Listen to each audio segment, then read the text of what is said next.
Welcome to Film Riot. Last week we showed a sketch. This one. Dude, you're gonna pop a blood vessel. Uh-oh. Yes! Don't overreact. Oh my god. Everybody stay calm. You're dying. What? No, I'm good, bro. If you haven't seen the full sketch, you can find a link in the notes below, but there was something that we didn't mention about that sketch, and that's how we shot it. We had a few comments on YouTube, like what color profile did you use on your C300 Mark II, or about liking the deep focus in the shot, thinking it looked better than our other sketches, or about the grading of the piece, but no one made any comments about there being a lack of quality or not looking as good as other sketches. In fact, the only comments about the image was how they liked it more than some of the others, which is interesting because we secretly shot this entire sketch on my iPhone. Every shot and even all the audio was done directly through the iPhone. So why do that? I get a lot of comments talking about gear. People saying that they can't do this or that because they don't have an expensive camera, or talking like someone else who does have an expensive camera had this huge advantage because of it, which really isn't the case. Content is everything, and the gear you use does not dictate the content you make. So today we're taking a look at how you can start making films right now with something as simple as the cell phone you have in your pocket. First thing that's really gonna help you when shooting on a device like this is the app that you use. Of course, I'm using Filmmaking Pro. I don't really know of any other app like this one, and it is now on iOS and Android. I have no affiliation with them. I just really dig the app. When you first kick the app on, it looks like there's just a ton of stuff there, but it's actually very simple. First, you want to set your recording settings, so click the cog down here and go into resolution. On top, you can set the aspect ratio you plan to shoot in, and you get a matte to use as your guide while shooting. Then I'll set my resolution. I have the iPhone 7, so I can choose 4K here, and then I'll set my quality to the highest possible, which of course is going to take up the most space. I believe it's something like 100 megabits per second. Then in frame rate, I'm going for 24 with a 24 playback. You can select other options for slow or fast motion here if your phone supports it. And of course, that's also dependent on the resolution choice that you made, so some of my options aren't available because of that. Next, we have audio. You can select between PCM, AIFF, and AAC. I'm sticking with PCM at 48 kilohertz. Then if we scroll down, we have automatic gain correction here. If you want to stay all auto, that's fine, but for what I was using, I want my audio to be manually set and left, so I'm not getting extra noise that I don't want, so I'm leaving this off. Then down here, I can set my stabilization on or off, and once I have all my settings how I want, I can save a preset so I can jump back in, hit my favorite setup, and easily get to shooting without going through all of that again. But now I'm ready to go. On the main screen, you have these two selectors here. The circle is for setting exposure, which you can keep white, which will constantly be evaluating and adjusting exposure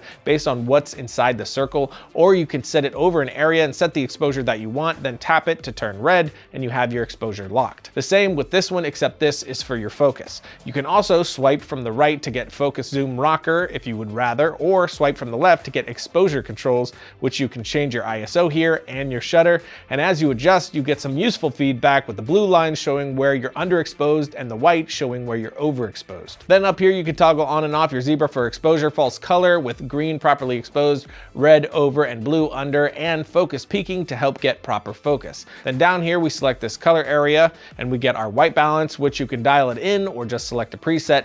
Then your color profile, which you can get flat or log if you buy it through an in-app purchase, which I did get, but honestly, I didn't really like it. It doesn't work well with the phone's image at all, in my opinion, with my tests. It's a nice idea in theory, but messy in practice, unless I'm doing something wrong. For me, the natural profile worked out best overall and is what I stuck with. And then you have some noise reduction options right here, which I didn't mess with. Then we have our little display here, which is kind of great. Normally you have some helpful info, including audio meter, but if you tap it, you can get different histograms for useful exposure info. And that's it, you're ready to go. Then after you record a bit, you can hit the play button here to see our clips. Then we can make our selection and share it in plenty of ways, including AirDrop right to my laptop or someone else's phone. And overall, I have to say, I knew we could get some great footage out of the iPhone, but I was really impressed with the quality that you could pull from this thing.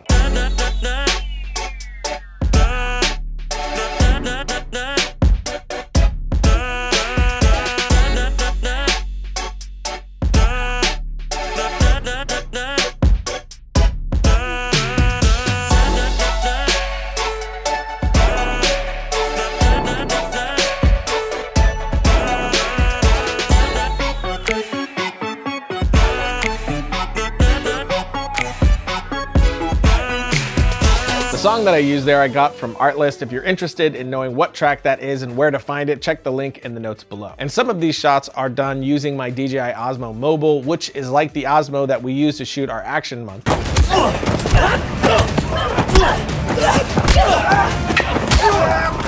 But instead of using their proprietary camera, you mount your mobile device on it. And I have to say, this is the best of its kind that I've used. I do love the original Osmo, so that's not much of a surprise. What's great about this is that you can sync it with Filmic Pro. You just come in here and connect the two. Once you've done that, you can control some functions on your phone from the handle, like starting and stopping recording, changing exposure, and pulling focus. I also kept stabilization on in the phone to help fully smooth my shots and get a really solid motion. Without it on, the phone is just sensitive to any jitter at all, but once you do that, you can get some silky smooth shots. But I'm gonna get into all that a little bit more next week. Now we take a break and then talk about the practical side of actually using a mobile device to shoot in production.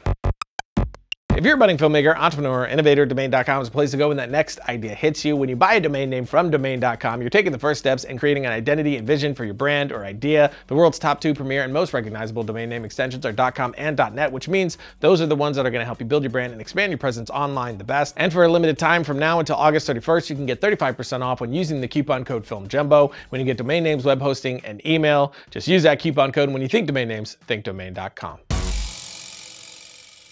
Logo. I always say that the gear that you have doesn't matter when it comes to content. The content that you create will be exactly as engaging as it will be on an iPhone as it would be if you shot it on the Alexa. But it is like the difference between getting a 2-inch screw through a big chunk of wood using a small screwdriver or a power drill. Both are gonna get the job done, but one's gonna take longer and have more issues and make your hand hurt like hell. And the iPhone did exactly that. During the shoot, it was extremely difficult to see the screen to get proper focus and exposure. Plus, although I locked my focus and exposure and white balance without light changing outside, I was getting very different images between takes.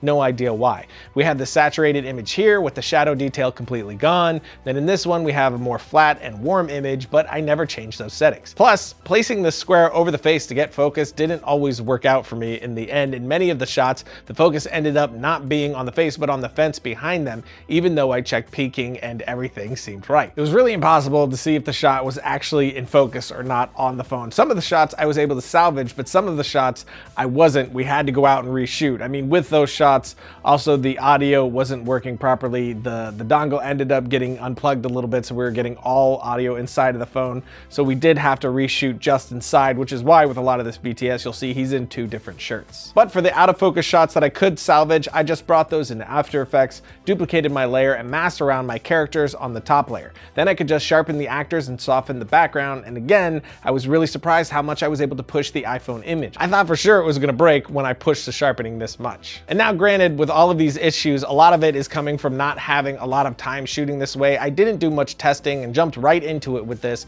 because I wanted to see how intuitive it would be. So the more I shot this way, the better I got with it all, but it never stopped being challenging. With one of the biggest challenges being overheating. Since we were shooting in 100-degree weather and we had my ND taped onto the front of the phone, that way I could bring the shutter down from 3000, literally 3000. By the way. And since I was shooting at 4K at the highest quality, which also made the phone run hot, it kept overheating on me. And when the phone overheats, there's no warning, it just shuts off. So any take that we were in the middle of would be lost. To try to help this out, we took some tin foil and ice packs to make a makeshift heat sink on the day.